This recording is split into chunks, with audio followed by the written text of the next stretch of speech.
कुछ लोग कह रहे हैं कि कांग्रेस पार्टी को भी भाईचारे की जरूरत है, इतनी फूट तो दिखती है कांग्रेस। हाँ, आपको भी जरूरत है कि आप यहाँ आप भी इस जाल से निकलो।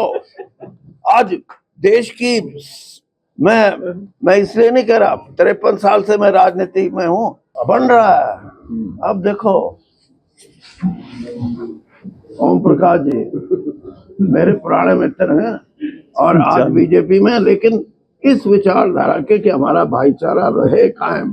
राजनीतिक लोग हैं जो हमसे कुछ थोड़ा सा ये समझते हैं कि हम ठीक बोल रहे हैं, वो जुड़ने की प्रक्रिया में हैं। और आपको तो वैसे सवाल नहीं पूछना चाहिए। क्यों नहीं पूछना चाहिए?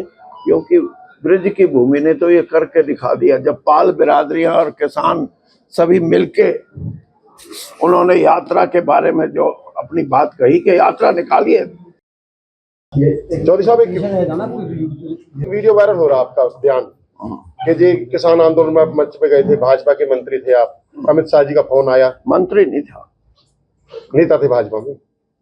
भाजपा का मैं पार्टी में था नहीं, एमपी भी नहीं था मैं, लेकिन मैं एमपी भी होता और मंत्री भी होता तब भी जाता किसान मोर्चे पे। क्योंकि ये लड़ाई कोई राजनीति की दीवारों के अंदर नहीं होती, राजनीति से ऊपर उठ के होती है। एक वर्ग जो आज भी 52% लोग खेती से जुड़े हुए हैं इस देश में, उनकी आवाज बुलंद करने में अगर कोई पार्टी ये समझे, कोई भी पार्टी, कि उनकी आवाज बुलंद करना अनुशासनहीनता है, तो मैं जरूर करूंगा। और मैंने ये बात कही भी, मैंने कहा कोई दुनिया में कोई ऐसा राजनीतिक दल नहीं है जो किसान की आवाज उठाने को अनुशासनहीनता को मानता हो। अमित शाह जी ने क्या कहा था आपसे? वो तो आपने बता दिया, वायरल हो गया। अमित शाह जी ने मुझे ये कहा था कि आप तो भाजपा में हैं, आपको धरने पे नहीं जाना चाहिए था। मैंने उनका जवाब यही दिया था कि भाजपा हो या और दल हो, किसान की बात करना कोई गलत बात नहीं मानता। उनके धरने पे जाना मैं कोई गलत बात नहीं मानता। और अगर ऐसा गलत है किसी भी राजनीतिक दल को, तो उसको कार्रवाई। और ये भी मैंने कहा कि मेरा धर्म है ये। आज अमित शाह जी मुझे फोन कर रहे हैं, इसलिए कर रहे हैं ना कि मैं छोटू राम जी का नाती हूं और इस स्तर तक आ गया कि देश का गृह मंत्री मुझसे ये कहे। तो इसलिए जिस आदमी और जिस विरासत की वजह से और जिस किसानी की वजह से मुझे ये सम्मान मिला है, उसके साथ खड़ा होना मेरा धर्म है। विजेंद्र जी विदेशी यात्रा निकाल रहे हैं, पूरा हो गया उस देश से? भाईचारा बनेगा दोबारा से इस तरह से? बन रहा है। अब देखो ओम प्रकाश जी मेरे पुराने मित्र हैं और आज बीजेपी में, लेकिन इस विचारधारा के कि हमारा भाईचारा रहे कायम, तो आप अंदाजा लगा सकते हैं। हम तो राजनीतिक लोग हैं जो हमसे कुछ थोड़ा सा ये समझते हैं कि हम ठीक बोल रहे हैं, वो जुड़ने की प्रक्रिया में हैं। और आपको तो वैसे सवाल नहीं पूछना चाहिए। क्यों नहीं पूछना चाहिए?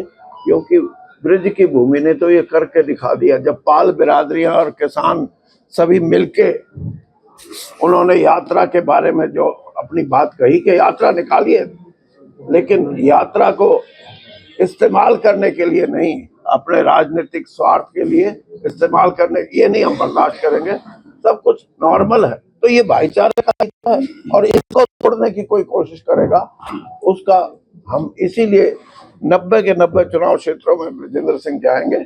और उसके बाद भी ये प्रक्रिया समाप्त नहीं होगी। जैसे आज अदाना जी ने, हमारे जो नेत्रपाल जी ने कहा कि बड़ा कार्यक्रम 90 शुरू होके खत्म होने दो, फिर यही बड़ा प्रोग्राम भी करेंगे इसी गांव में। कुछ लोग कह रहे हैं कि कांग्रेस पार्टी को भी भाईचारे की जरूरत है, इतनी फूट तो दिखती है कांग्रेस। हाँ, आपको भी जरूरत है कि आप यहाँ आप भी इस जाल से निकलो।